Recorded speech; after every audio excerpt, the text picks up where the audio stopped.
Olá! Nessa análise, a gente vai mergulhar na jornada de um dos empreendedores mais ousados do Brasil.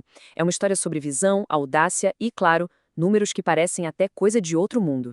Essa pergunta, feita por outro gigante, o Flávio Augusto da Silva, já diz tudo sobre o mistério em volta do Carlos Wizard Martins. Ele simplesmente apareceu no cenário dos negócios como uma força da natureza, comprando tudo e mudando o jogo.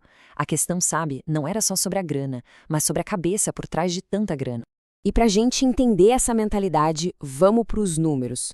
Em 2008, o próprio Flávio Augusto recebeu essa oferta do Carlos Martins pela empresa dele, 200 milhões de reais.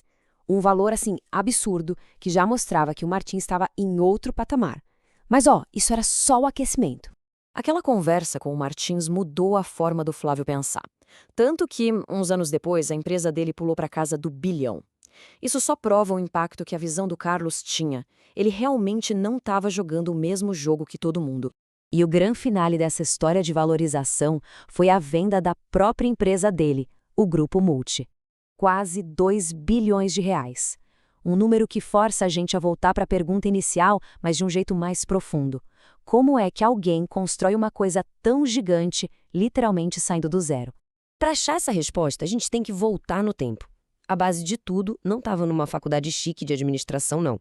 Estava em lições que ele aprendeu muito, muito antes, no que ele chama de a escola da vida. O ponto central é esse aqui. O Carlos Martins bate o pé que as experiências da infância, a família humilde, foram muito mais importantes para o sucesso dele do que qualquer diploma. Foi ali, na dificuldade, que o empreendedor de verdade nasceu. E essa escola começou bem cedo, viu? Aos 10 anos, ele já estava na estrada com o pai, aprendendo a negociar, a conversar com o cliente. Aos 12, já tinha o próprio negócio dele, vendendo de porta em porta. Isso não era só um bico, eram aulas práticas de resiliência e vendas que formaram o caráter dele para sempre.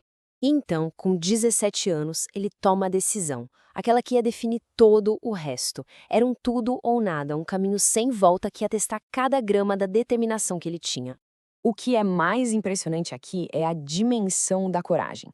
Tenta imaginar a cena. Um adolescente com US$ 100 no bolso, só isso, e uma mochila, indo sozinho para um país que ele não conhecia. Isso não é só querer uma vida melhor, é ter uma fé inabalável na própria capacidade de dar um jeito em tudo. E o combustível para essa ousadia toda era algo bem visceral. Ele mesmo fala que era uma fuga. Não era uma vontade de ser rico, era um pavor da vida de privação que ele conhecia. Essa energia, essa necessidade de escapar, foi o que fez ele topar qualquer sacrifício. E aqui, olha só como tudo começou de verdade. Depois de voltar para o Brasil, qualificado, com a cabeça aberta, o império bilionário não começou com um mega investimento, não. Começou do jeito mais simples que existe, transformando a sala de casa numa sala de aula. Agora a gente vai dar um pulo no tempo, direto para o momento decisivo. Aquele em que o professor da sala de casa já era um titã dos negócios e precisou encarar a maior decisão da vida, a prova de fogo da sua mentalidade. Para a gente entender o peso dessa decisão, olha só o tamanho do que ele construiu. Em 2013, o Grupo Multi era um monstro, mais de 1 milhão de alunos, 3 mil escolas, 50 mil funcionários. Gente, isso não era mais uma empresa, era um legado. E aí, o grupo britânico Pearson põe essa oferta na mesa. Um valor tão gigante que ele mesmo chamou de irrecusável. Mas, como é que se bota um preço na obra da vida inteira? Essa pergunta, vinda do filho mais novo dele, foi um soco no coração do dilema. É a pergunta que todo mundo faria. O negócio que ele começou na sala de casa, que tinha o apelido dele, Wizard, estava ali, à venda. Não era só um negócio, era a identidade dele. E aqui está o conflito clássico.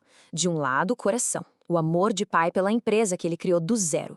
Do outro, a razão, fria, calculista. A oferta era inacreditável, mas mais importante que isso, se ele recusasse, aquele dinheiro todo seria usado para montar um concorrente que podia simplesmente engolir ele. A razão teve que vencer. E se a primeira pergunta foi um soco no coração, essa aqui, do outro filho, foi um soco no estômago. Da noite pro dia, o cara que construiu um império estava, de certa forma, desempregado. Isso mostra a crise de identidade que veio depois. Quem era Carlos Martins sem a Wizard? Mas um empreendedor desse calibre não fica desempregado por muito tempo. Depois de um ano sabático, ele não só voltou para a ativa, mas voltou com uma missão nova: compartilhar o mapa que levou ele do zero ao bilhão. Ele defende que o esforço para ganhar R$ 1.000 ou 1 milhão é praticamente o mesmo. A grande diferença está na estratégia, na visão e, o mais importante, no modelo mental certo. Não é só trabalhar duro, sabe? No fim das contas, tudo se resume ao tamanho do seu sonho. E ele fecha a filosofia dele com essa mensagem super poderosa. A história dele não é para ser só admirada, é para ser um modelo. Ele está basicamente dizendo que o caminho que ele ralou para desbravar agora está mapeado para quem tiver a mesma coragem. E isso tudo nos leva à reflexão final. A jornada do Carlos Wheezer Martins, da pobreza extrema a uma riqueza de bilhões, nos força a olhar para dentro e fazer a mesma pergunta que ele se fez a vida inteira. Porque, no final, segundo ele, o resultado que a gente alcança é diretamente proporcional à ambição que nos move.